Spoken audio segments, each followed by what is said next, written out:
Hello, everybody, and welcome to the Center for Child Protection's Critical Conversations in Child Protection webinar series. Now, the objective of this series is to facilitate learning from the latest research, from practice knowledge, theory, lived experiences around safeguarding children and young people. It's for a multi-professional group of child protection professionals. So this includes health, it includes education, police, social work, third sector organizations, and more. Now, the Center for Child Protection aims to get to the heart of child protection training using innovative ideas, as can be seen in our multi-award-winning public engagement, impact, and research portfolio. We offer continuing professional development, certified training sessions using interactive and engaging child protection simulations, and we deliver a postgraduate program in advanced child protection, including a master's, a diploma, certificate, and standalone modules too. And they're all for multidisciplinary child protection professionals, and they're all available through distance learning. Now, we are currently celebrating our 10-year anniversary through a series of events, including this webinar series, Critical Conversations, and this has plans to continue into the next year and hopefully beyond as well. We also have a live celebration in Canterbury on the 9th of November with a keynote speaker, Professor Eileen Monroe. Places are limited there, so do please book quickly if you're interested in attending and being with us and celebrating with us in November. Now, at that event on the 9th of November, we'll be announcing the winner of our inaugural Collaboration Award 2022, which I am very much looking forward to, following some absolutely cracking nominations of outstanding multidisciplinary practices in child protection work that we received this year. Now, before I introduce the main event, just a couple of little housekeeping notes. We are recording this session for a time-limited public distribution. Your videos and microphones should be disabled. And that's really for a few reasons, just to make sure that there's a smooth, easy to hear, GDPR sensitive experience for everybody. The chat feature is enabled, and we want this to encourage discussion, questions, networking, and so on. But just please bear in mind a couple of things. One, chat's not recorded, so don't worry about what you share, but equally, please use the chat responsibly and respectfully of others. The presenter, Aravinda, in this situation will not be able to read and respond to chat directly, but we do have chat monitors who will answer non-specialist questions, and they'll be able to pull out key questions for the presenter, which will be asked of them in the last about 10-15 minutes of this session. So please do use the chat to ask questions, and we will make sure we get to as many as possible. We may run out of time in terms of getting to all of them. So if there is anything urgent we haven't been able to get to, please contact us separately about that. Finally, please join us on social media. You can tweet about the event by following hashtag CCP10, and that's TEN, not the number 10, or you can do hashtag critical conversations. All right, so what are we in for today? So Dr. Aravinda Kosaraju is a lecturer in child protection at the University of Kent. She's qualified in both law and social work. Her research draws from critical perspectives in law and criminology, broadly engaging with issues of violence against women and children, criminal justice responses to sexual offending, and safeguarding children policy and practice. She has many years' experience of researching issues of child sexual exploitation, sexual grooming, and human trafficking in the UK and India. Her PhD thesis examined the process of attrition in cases involving crimes of child sexual exploitation in England and Wales, and she employed a Foucault feminist theoretical framework. Now, Aravinda is going to talk with you about dilemmas and prospects for child safeguarding practitioners related to online child sexual exploitation and abuse. So Aravinda, without any further ado, I'm going to hand it over to you. Thank you, Tracy. Please, may I check if you can see my slides and you can hear me clearly? Thank you. I can see, yeah. With sincere apologies for the delay in starting the webinar, I would like to get us kick-started. So Let me know if you can tell me, can you see the change of slides, Tracy? Lovely, thank you. To begin with, when we think about internet, we need to think about it in terms of the uses, the misuses, abuse, and perhaps even non-use of the internet. The internet has many, obviously, advantages. It mediates various forms of interpersonal communication. It provides opportunities for us and for our children to socialize, to learn and develop. Indeed, it's no surprise that 1 in 3 children, 3 internet users in the world is children under the age of 18. The internet obviously has offered a window of window into the world for us all and for our children, particularly during the lockdown in the COVID-19 pandemic. But the internet also comes with quite a few challenges and drawbacks. And the first thing that I can think of is the addiction we all have, our children have, to screens, and the vast number of the little people running about with probably glasses, all around us. Oh, that's kind of, it doesn't have any scientific evidence to that. It's just an assumption, midday with all the technical chaos that I'm making. Why are children these days having more glasses? Is it addiction to screen? Jokes apart, the disadvantages of the internet comes in the form of cyberbullying, in the form of grooming, in the form of trafficking, sexual abuse, radicalization, or any other egregious forms of abuse carried out using this particular medium. Indeed, some of the kind of research and reports indicate, particularly the recent report published in March this year from Ofcam, indicate that children in the age group of 3 to 17 looked at the media or used the internet or had access to internet. In fact, 99% of them accessed internet during 2021. 62% of those children, that's nearly all children in the UK aged 3 to 17, accessed the internet again during last year. 62% of the children, that's like more than 6 in 10 children in the age group of 18 and 17 had more than one profile on one of the online platforms or apps or sites. 9 in 10 children owned their own mobile phones. We're not talking about children borrowing our phones, our children parents' phones. They owned their own phone by the age of 10. That 7 in 10 parents of children under the age of 16 expressed concerns that they're worried about the kind of content that their children might be accessing online. So we're talking about significant issues here. And as my statement there on the slides, the last couple of statements indicate, more than a third of children who were using online games have played with someone they didn't know. That's 36% of them. These gaming sites are not always safe places for children, and we've seen examples. Most recently, we've heard of an incident where a parent complained of Roblox character being subjected to gang rape as a character in the Roblox platform. We've heard of incidences such as children being asked to join or enter strip clubs on VR chat that's run by or associated with Meta. So these are just some of the examples of the kind of risks that we are talking about in our online world. And more than a third of children, again 36% in the age group of 18 to 17, said that they have seen something that's worrying or something nasty online in the last 12 months. European Commission, if you notice in some of these figures that are presented here, indicated that in their press statement, they have had reports of 85 million child abuse photos or videos in 2021 alone.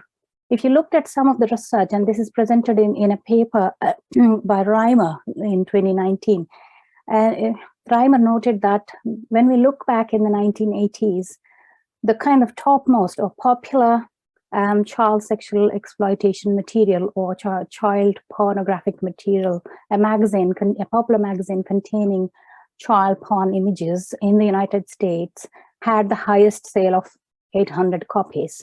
So if you compare that with these current figures of 85 million children and their photos, sexualized videos, abuse videos, and photos being distributed, that kind of speaks the enormity of the problem we are experiencing in today's context. All the studies quoted here point to a growing rate of online child sexual exploitation and abuse, and it is identified as one of the kind of growing forms of violence against children broadly. The National Crime Agency's estimates there that there are nearly 550,000 to 850,000 people in the UK alone who pose a sexual risk to our children. And in 2021, the police recorded nearly 34,000 obscene publication offences in the UK. And indeed, the National Crime Agency again highlighted that there are nearly 2.9 million accounts that were registered globally across the dark websites that people tend to use to access these kind of pornographic and violent and abusive material of children and others.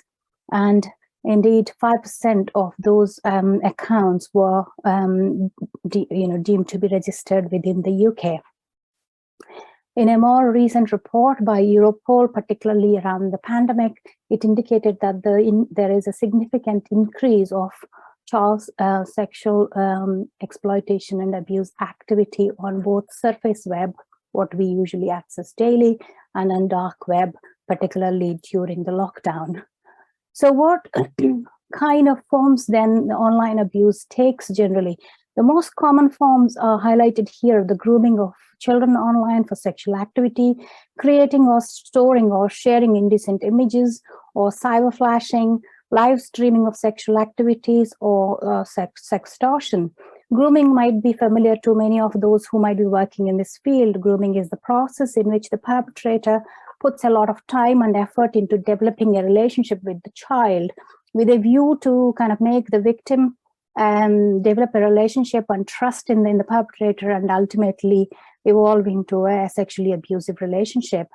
Grooming is obviously an active process and can include techniques of deception or manipulation, or sometimes even coercion, to ensure that the child or the victim collaborates with the perpetrator and subsequently remains silent about what is happening. Research from people like Katz and others, and many others, including my own research, draw attention to different stages of grooming process, whether it's like identifying the victim first, building a sense of trust with the victim, assessing the risks, and encouraging the child or the victim to remain silent or keep the relationship secret before it gets into the abusive stage. However, these stages are not in a kind of doesn't happen in a linear fashion in terms of their operation, and it might not even take a long time. And often perpetrators might end up forcing a child or manipulating a child, and it might quickly turn into an abusive stage from identification to abuse. So there are no linear ways of thinking about this process. There are parallels in terms of grooming that we can draw between online and offline grooming. However, one of the things that we are often told the difference is in terms of the anonymity that the internet offers for perpetrators, and also the accessibility that makes it easy for them to groom children, but also the kind of its potential for the perpetrators to kind of gain confidence of a number of children at the same time, so they can send block messages to a number of children. Kind of, it's like casting their net wide. That's the kind of difference. In terms of creating, storing, and sharing indecent images, we are talking about not necessarily images involving real children, but we're also talking about pseudo images such as 3D images or cartoons or caricatures and characters that could be presented in a sexualized manner. Those are also prohibited within the law in the UK. We're talking about cyber flashing, where children might be exposed to sexualized images without intent or without seeking to kind of look at them intentionally or voluntarily. More significantly, particularly since the lockdown, the live streaming of sexual activities involving children, or making children watch live streaming of sexual activities, has come to the surface more strongly. Again, sextortion is another significant area of crime or activity or behavior where sometimes sexualized images that are obtained by perpetrators are used as a tool to control the young person in order to make them do what the perpetrators want them to do. Also sometimes make payments in terms of money, or payments in terms of sexual activities with themselves or others, or engage in other allied activities. So sextortion has become a significant concern as well. According to the kind of Department for Digital Culture, Media and Sport, they often they propose three different types of risk when it comes to online sexual abuse. Risk that comes from content, risk that comes from conduct, and risk that comes from contact. So how children or perpetrators conduct themselves, or how children either contact or be contacted by perpetrators, and content around what gets shared and broadly pushed around on the internet. So the three different risks are talked about within the government white paper, and also from the guidance from the department. So what today's conversation is mostly about, not about the forms of abuse that the online CSE and online sexual abuse takes. It's more about what is the complexity of this particular form of abuse, and how do we go about thinking about it. In thinking about the complexity, there obviously are a number of issues that we ought to be considering. First and foremost, the speed, the scale, the kind of self reinforcement, as well as the amplification of contact and content on the internet that we are seeing. And what adds to this complexity is the permanence of those images or pictures that might be out there, the reach of those images, and also the lack of control that the victim might or might not have over them. Again, another complexity is the dark web users seeming to be are always far ahead of law enforcement and other tech giants' efforts to control this, and they seem to be using more technological advances to kind of evade detection. There's a sense of security, when it comes to internet compared to offline abuse, a sense of security for both victims and perpetrators when they are online. Online anonymity offers a sense of pseudo security, enabling children to feel that they are safe, they're in a safer space, because you're sitting in your room like this and you're kind of engaging with the world, you're in control, and you feel but much safer. However, that's kind of, a sense of pseudo security rather than real security. And that kind of transition from online to offline risk or harm, those kind of boundaries are quite blurred as well. It can quickly turn from online harm to offline harm, and might result in contact abuses in this context. That adds to the complexity. So there's no scope for lax, and there's no scope to kind of wait around and say it's a non-urgent child protection concern when it comes to online grooming or abuse. Another thing that kind of is adding to the complexity is sexting, or the kind of self-generated sexualized images that are kind of created and shared by young people themselves. For example, the online harms white paper noted that nearly 26 to 36% of the child abuse material is self-generated. So the self-generated content, or sexual selfies, as I call it, create problems in the form of criminalization of children, often affecting their futures when it comes to their job prospects or prospects for development in terms of their disclosures of criminal convictions, etc. So police in the current environment are using what we call as Home Office Outcome 21 in order to deal with this problem of high criminalization of young people. So Outcome 21 is of the Home Office allows police to categorize these kind of self-generated materials as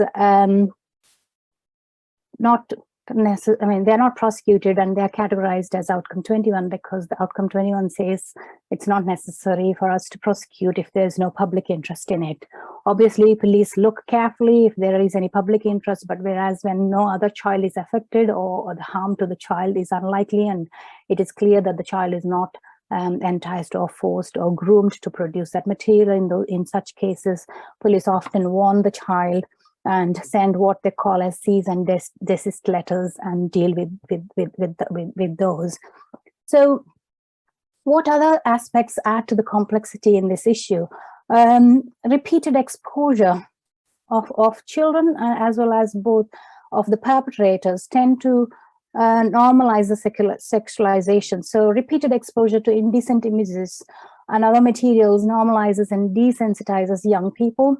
So as, for example, one young person has said in a research carried out by the Independent Inquiry into Child Sexual Abuse, that being asked for nudes or being sent dick pics on a everyday basis is quite common or quite normal. So obviously it is often not perceived as criminal, as something invading their privacy or impinging on their safety and sense of security. So this kind of repeated exposure is a concern. Again, there are also economic interests that add to the complexity of this particular form of abuse. Economic interests both of social media giants, but also other internet service providers, as well as the perpetrators of CSA.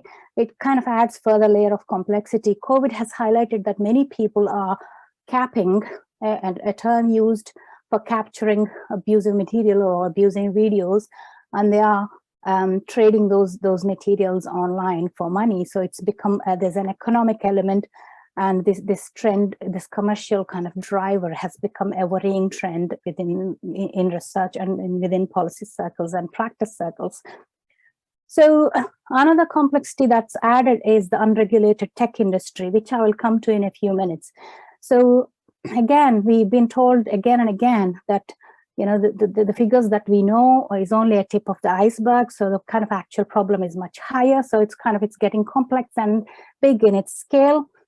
And also, one of the things that have been noted in research is the idea of like what is harm, what is risk. That the harm narrative keeps getting challenged by both people, public practitioners, parents, children themselves, and also by perpetrators. For example, some of the discourses, such as children are active participants online, they're voluntarily engaging online, they know the internet better than us grown-ups, so what can we do about it? These kind of discourses are problematic, and children in the process are understood as kind of risk-taking individuals. However, what we need to understand is children, particularly teenagers and adolescents, the way their brain process risk is entirely different from the way a grown-up or an adult might process risks.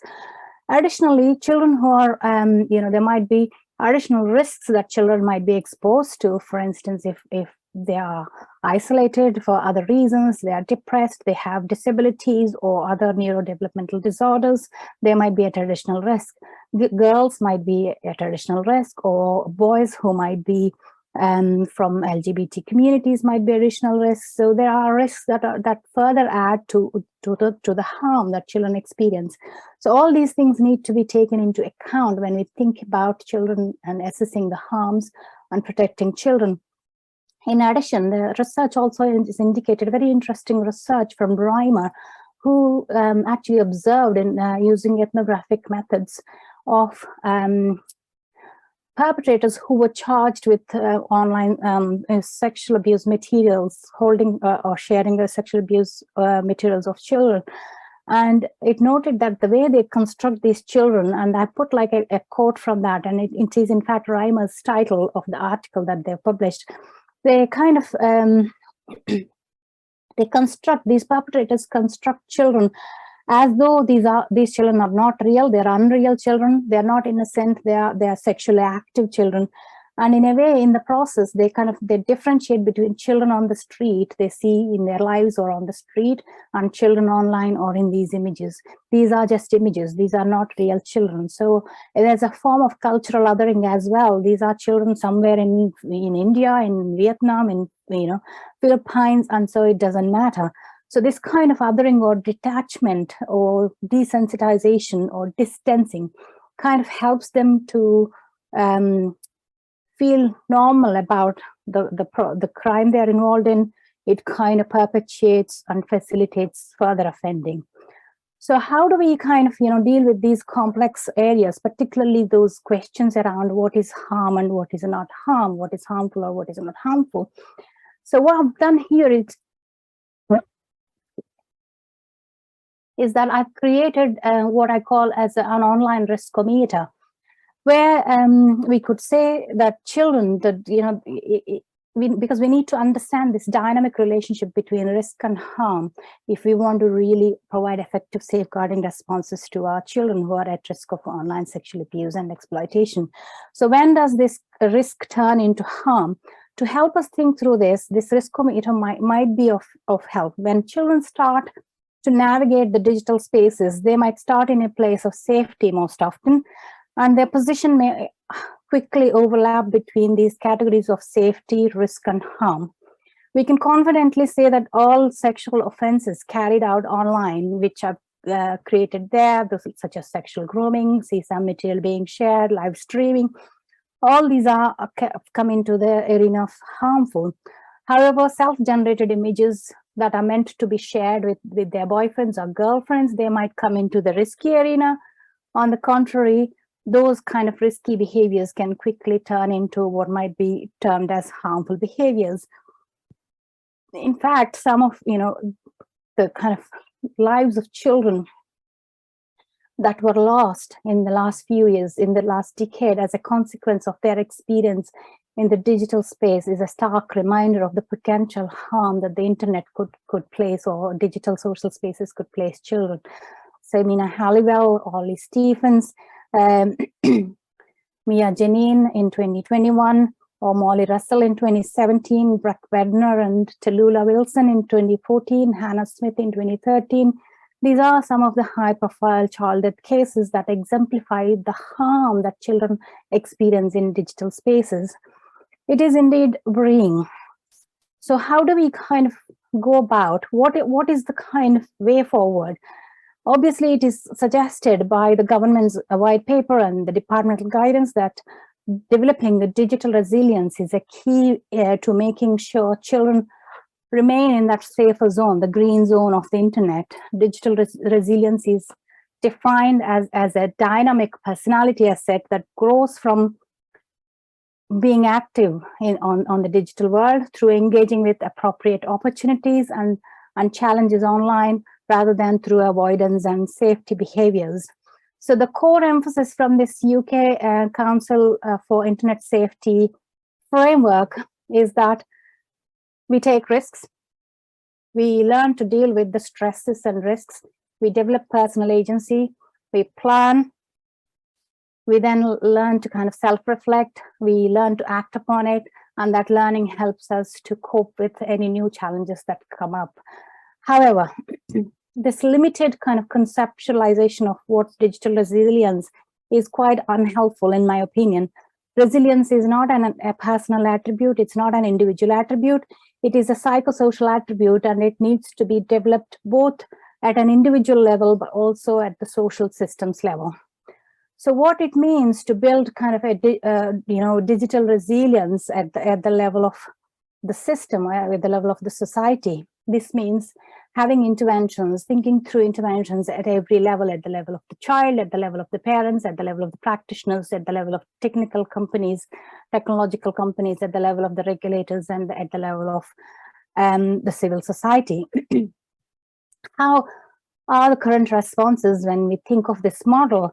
It seems like at the level of the child, currently our approach is to build individual resilience by either kind of scaring our children that internet is not safe for you, or by teaching them to be risk averse. And in that process, we are telling them that they can keep themselves safe from harm. In this approach, however, what we are doing is we are responsibilizing the children. We are putting them as the carriers of that burden to keep themselves safe. And that might actually push children away from sharing their experiences, disclosing the abuse, and seeking support. There is also a lot of blame placed on both practitioners and also parents and carers for failing to protect children from online abuses. But what we are forgetting in this process is that children, parents and families and practitioners are operating in a digital marketplace that is largely unregulated and that lacks in accountability mechanisms and in transparency. They're also navigating a field where there are fewer codes of practice for tech companies, where they don't have technological know-how as to how to navigate these. And also there's limited enforcement power, whether it's for law enforcement or for regulators or parents and carers and for children themselves. So more importantly, they're operating in a social space where problematic gendered social norms, sexual mores and sexual codes operate that disadvantage often the children, women and girls, and minoritized genders and sexualities. So the UK Council for Internet Safety Framework, to some extent, attempts to address this, and also the Online Harms White Paper and the new bill that's being introduced tends to, or makes an attempt to address some of these problems. For instance, the UK Online Safety Bill 2022 proposes a systematic approach to regulation of the internet. It also proposes a statutory duty of care on technology companies to ensure the safety of their users, and the idea that it will be enforced through an independent regulator.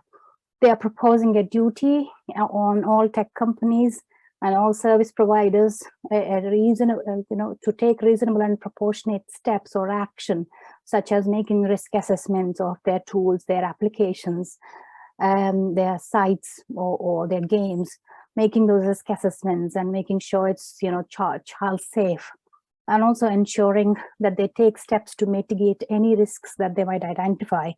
And they're also proposing that there will be clear safety standards that will be issued by the regulator, and the regulator will be given some kind of power to enforce those standards. So it all looks hunky-dory. However, there are many challenges.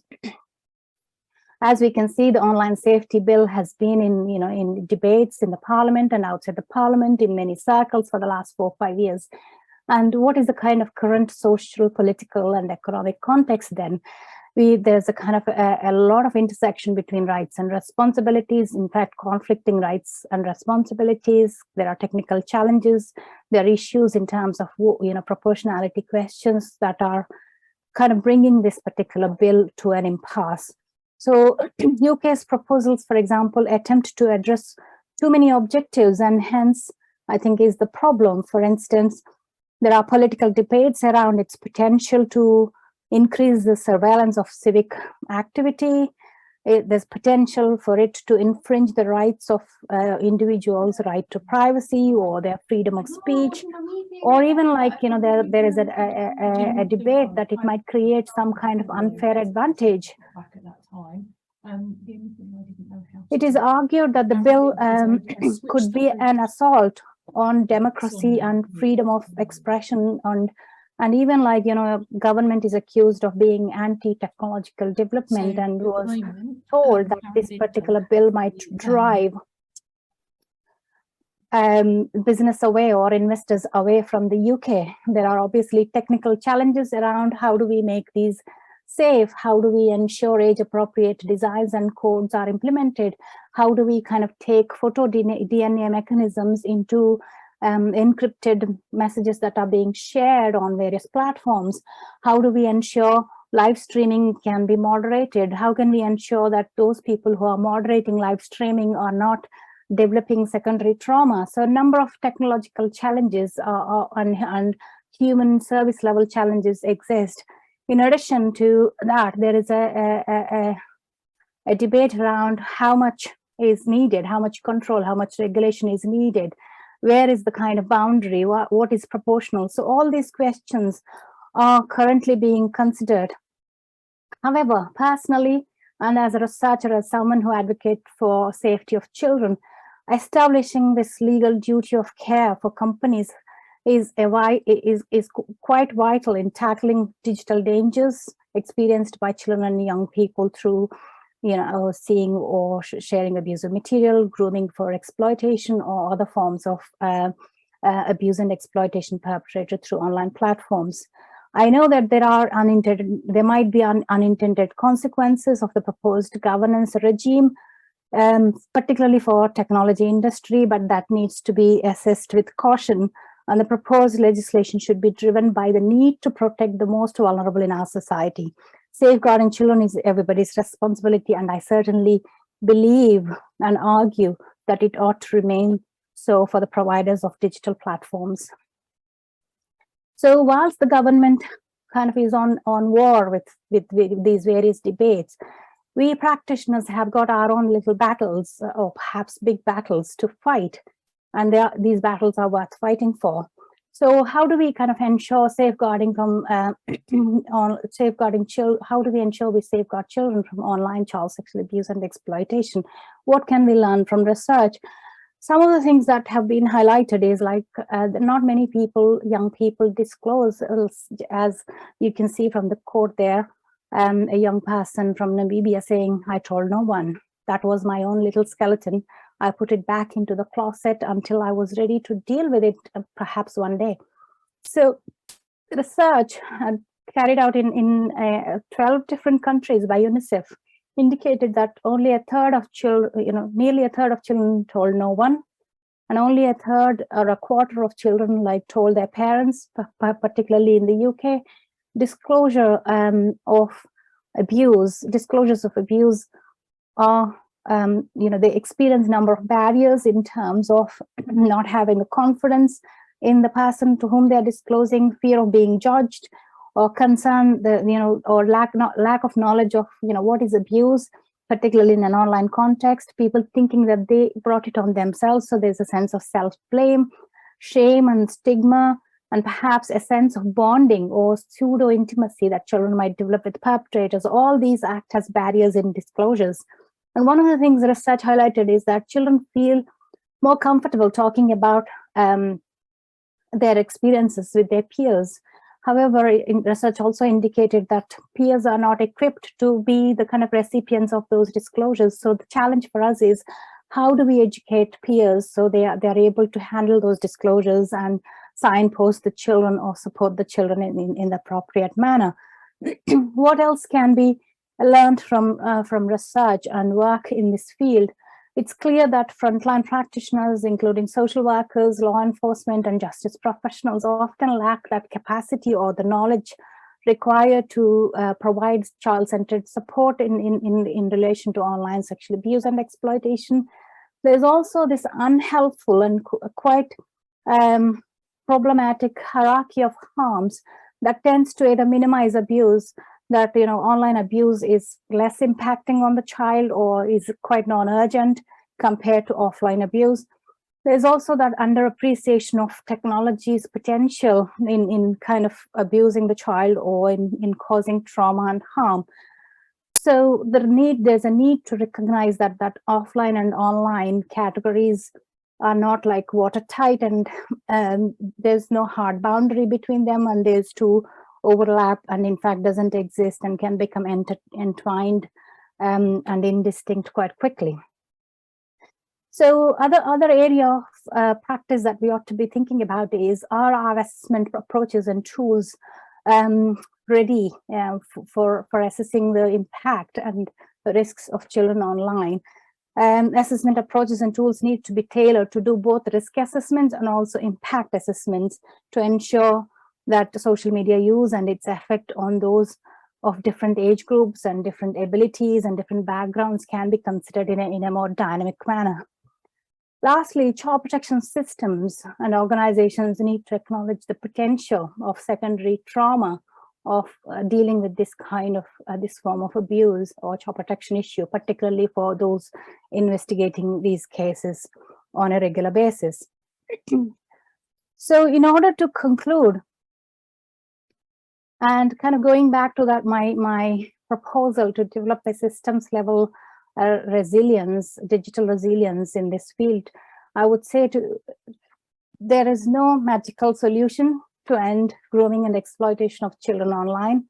Tackling this particular global problem requires concerted efforts from all of us, including parents, including schools, law enforcement agencies, social care services, healthcare providers, tech giants, government regulators, and children themselves, through raising awareness of digital dangers, perhaps we can empower our children to safely navigate this space.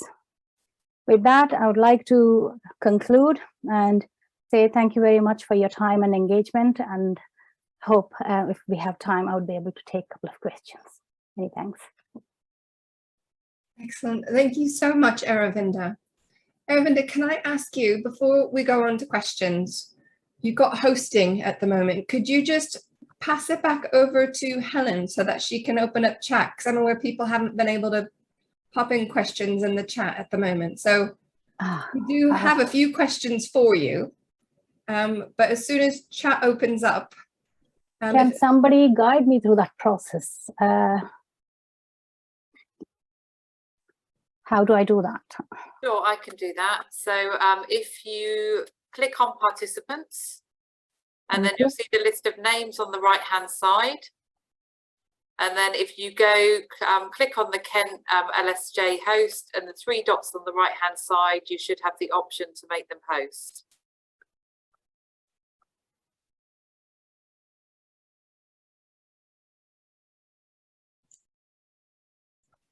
Oh, I think it's been done. Well done. I can't see the host. Yeah. I think it should be all right. And I believe our host will be opening up the chat. So everybody who's been listening to Aravinda's very engaging presentation, thank you so much, Aravinda. Please just go ahead and pop any questions you have raised into the chat and I'll pick those up. In the meantime, we do have a couple of questions for you to get started. Oh no, I'm the host. All right. Oh, absolutely. Slides will be made available online after this is posted online. Okay, so for my first question, Aravinda, do you think the online harms bill will go far enough, or will the challenges be watered down and become too ineffective? I think the bill is a first step in the right direction. What comes into legislation, we are yet to see. There are some really strong proposals from the government. I think that needs to be backed by, with the idea of, child protection and protecting the vulnerable people in our mind.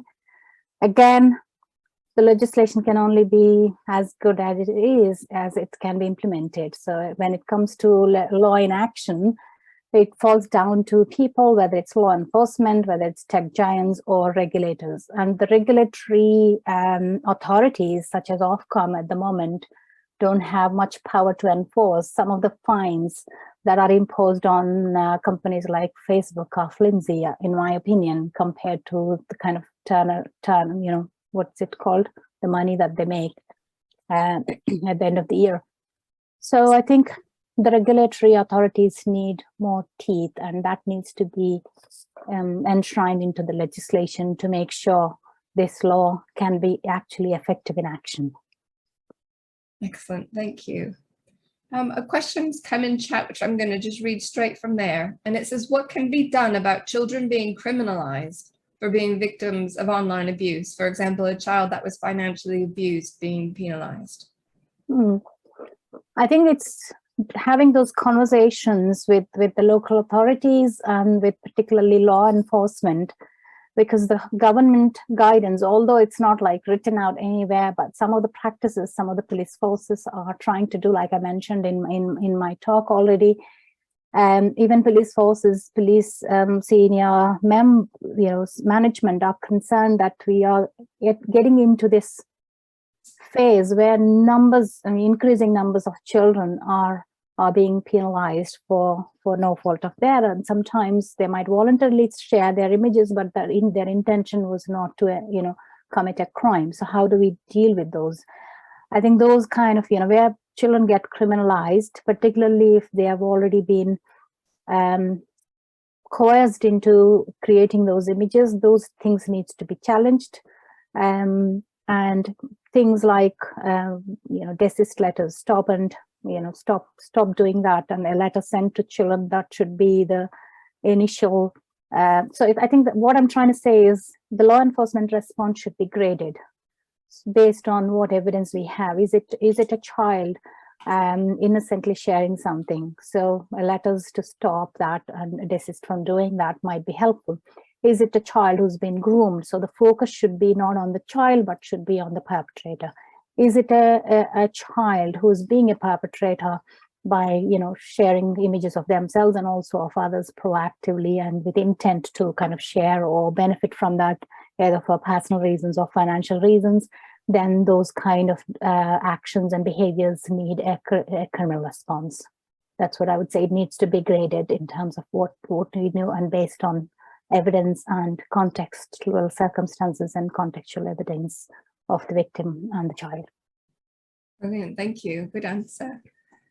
A couple of other questions. So research indicates that practitioners struggle to keep abreast of managing risks from online CSE. And as your presentation indicates, dark web users are highly technologically advanced. Is it realistic to say that safeguarding practitioners can respond to such risks adequately or in an effective way? I'm not saying it should be, you know, one person's job. Safeguarding and child protection never is. It's a multi-agency task, and we've been harping about it for years. So multi-agency work is key, and multi-agency work not in the limited sense of what the legislation says, the health partners, social workers, and police. I think multi-agency, we need to see parents and carers as partners around the table.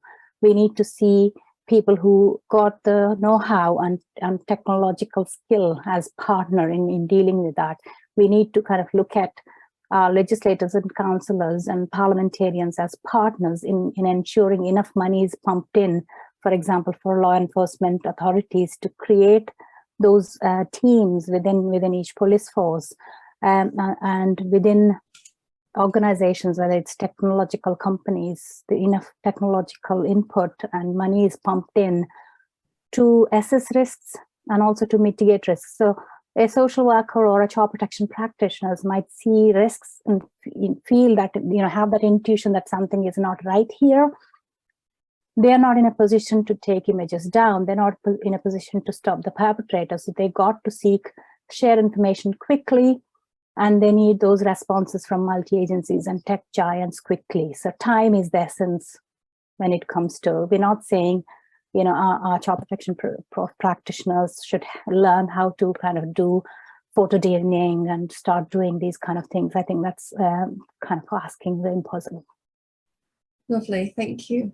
Do you think there are any countries that are getting it right now, that they have a model that's working? Oh, interesting that they asked that question. In terms of legislative responses,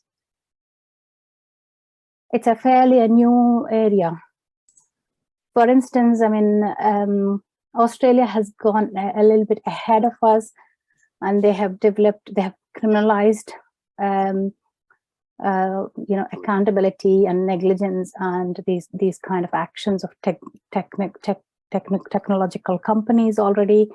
Heavy fines can be imposed. There's a criminal liability involved in it. So that's a new approach that they're taking.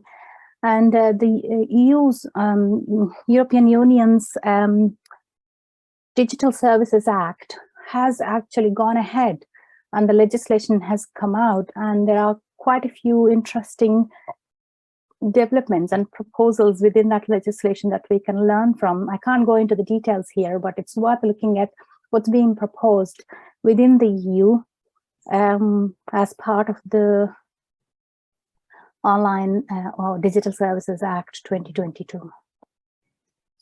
Okay, thank you. There's a couple more. I know we only have a few more minutes, even though we started a bit late. So one of them was, shouldn't there be law or legislation on the age limit for a child to have access to certain types of mobile phones, internet, and that would this ensure that parents and carers were more careful if that was the case?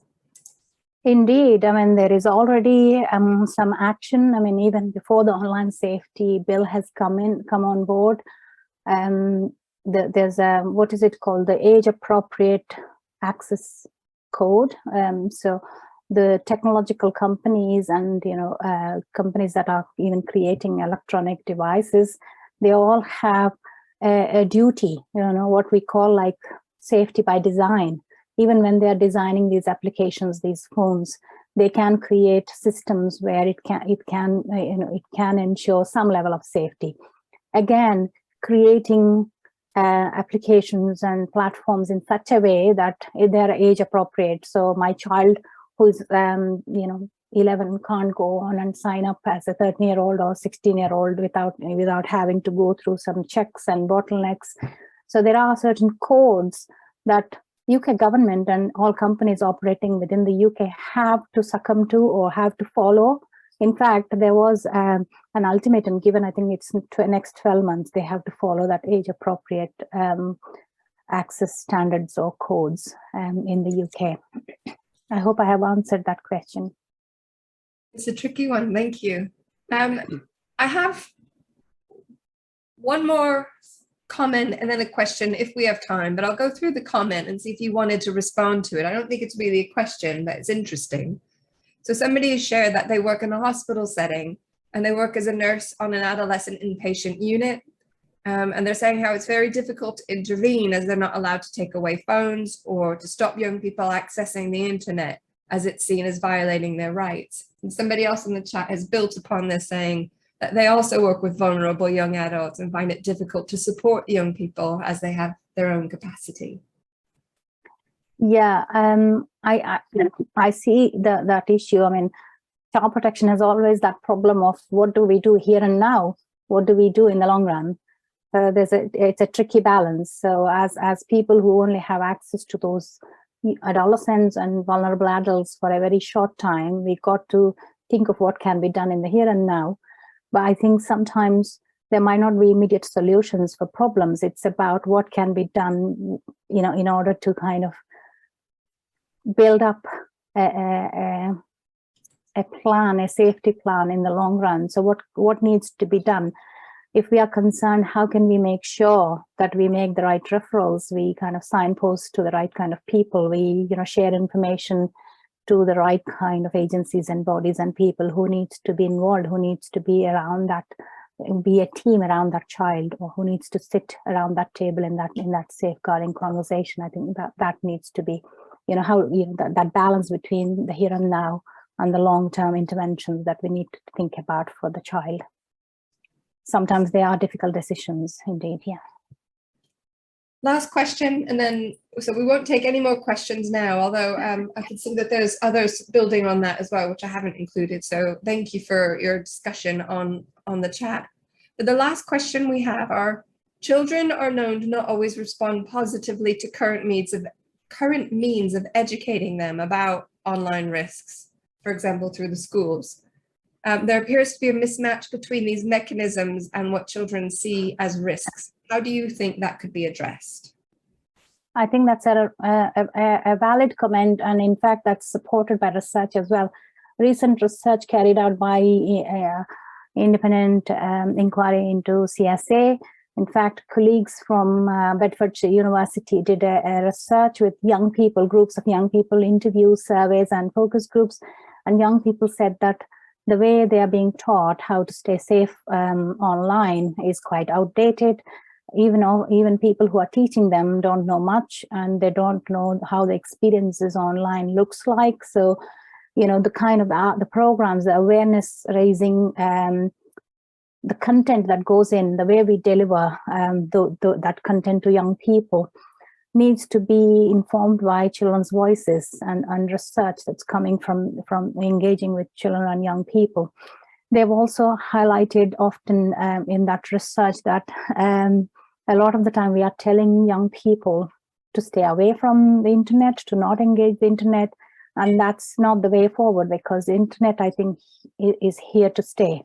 So we've got to be kind of allowing and enabling young people to take risks, yes, but then also making sure they're equipped to kind of deal with the risks and develop individual resilience, but also the whole idea that I've been trying to present in my paper, that there should be systemic resilience as well, that matches the individual child's resilience. So, the safety net is much stronger and there aren't any gaps in that safety net. Lovely. Thank you, Aravinda. I think you've answered those questions beautifully. Just one final comment to say that slides will be available online. You will get an email at the close of this, and that will include a link to where you can see this video online, and the slides will be there for you as well. So just one final huge thank you, Aravinda. It's been really enlightening, really engaging, interesting discussion today. So thank you very much, and thanks everybody for coming. Thank you, Tracy, and thanks everyone.